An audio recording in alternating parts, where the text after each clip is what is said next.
The Clippers The Clippers haven't made it out of the first round in over 4 years. What are they doing? They're kind of directionless, if I'm being completely honest with you. I want to try to figure out how you can rebuild the Clippers, but I've been sitting here for an hour going through trades, what would make them better, what would make them actually have a future, and it is tough. I sat here, I couldn't come up with jack. So I'm just coming on here to let you know, Clippers fans, you have a grim future. I don't think that you should fire Ty Lue. He's not the problem. He's good in Game 7s. You just so happened to lose to the Nuggets.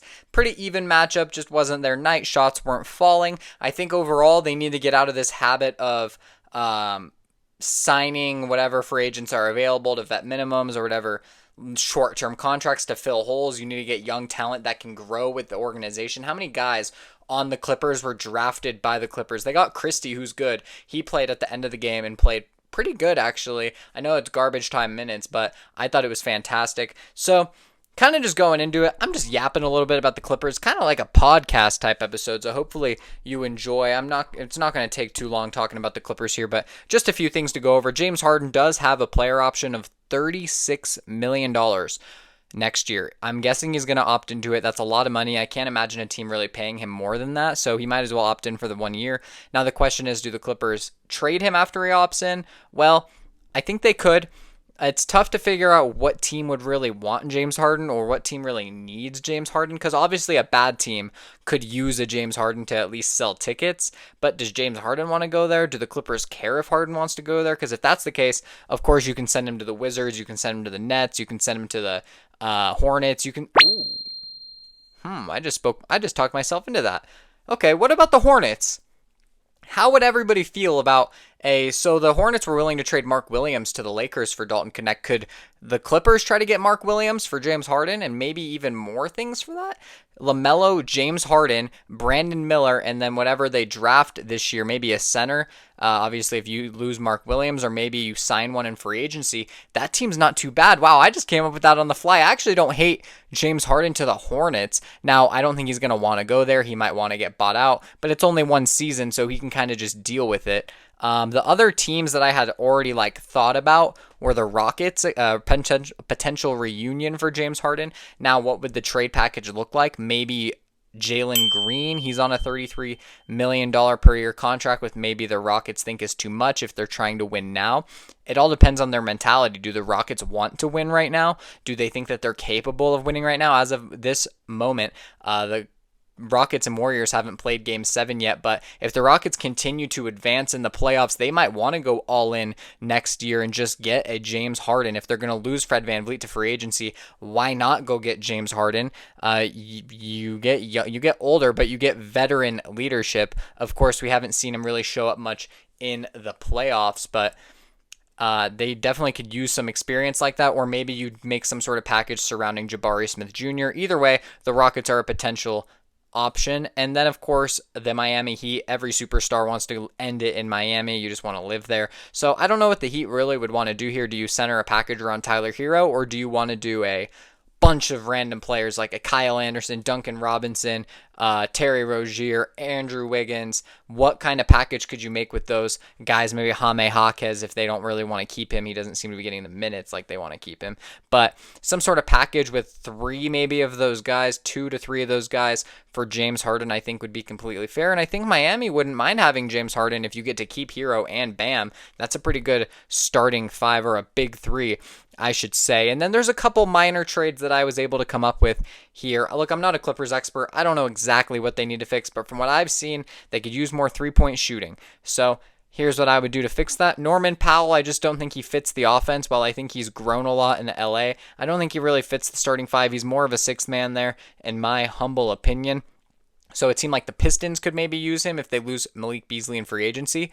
Or I would say maybe the Orlando Magic, who struggle to score on offense, and Norman Powell is fantastic at creating his own offense, can hit spot-up threes. Of course, his defense isn't quite there like the Magic maybe want, but they don't need it from Norman Powell, whether he's coming off the bench or starting. And in my scenario, he would be starting, because all you got to do is trade KCP to the Clippers for Norman Powell. Look, I think the Magic may have to include extra things because Powell is better than KCP, but KCP is exactly what the Clippers want. They want someone that has that kind of energy, physical energy, because that's the type of basketball that the Clippers like playing. Norman Powell does have that, but KCP is about it. And then, of course, KCP to me is just a more consistent knockdown three-point shooter, which I think is exactly what they need when you got guys like Zubac, Harden, and Kawhi, who are going to be kind of flooding that mid-range paint area.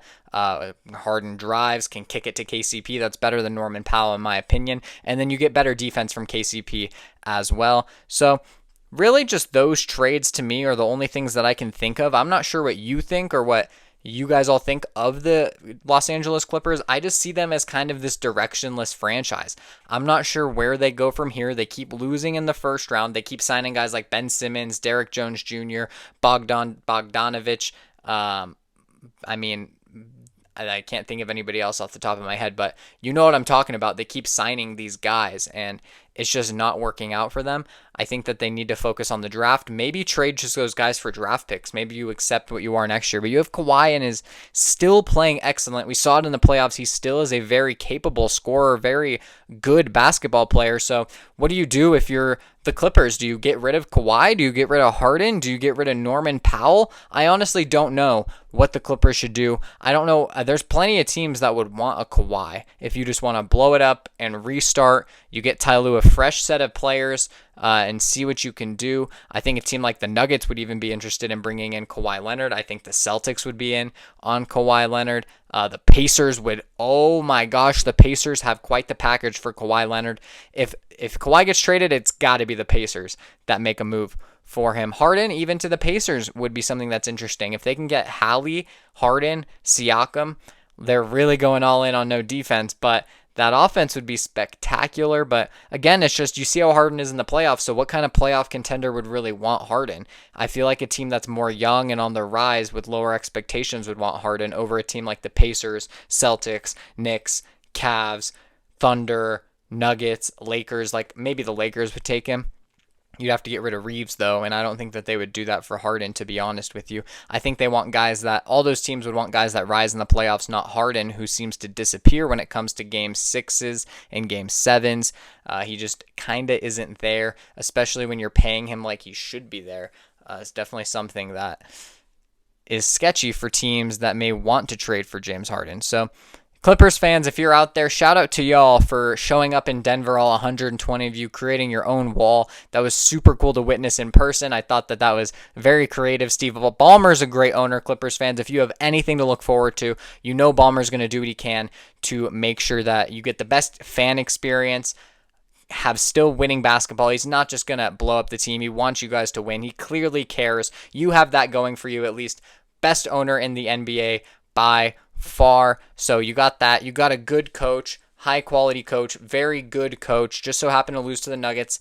It's all right. It happens. You got a good star in Kawhi Leonard. And then outside of that, you really don't got much. Maybe Zubac is really your next best player. It's up all question marks with the rest of the team. Does Harden go? Does Bogdan go? Does Norman Powell go? Who knows what the Clippers are going to do this offseason, but I cannot wait to see later in the year, I guess. So have a good night, everybody, or if you're watching this in the morning, good morning. Until next time, y'all, thanks for watching. Peace.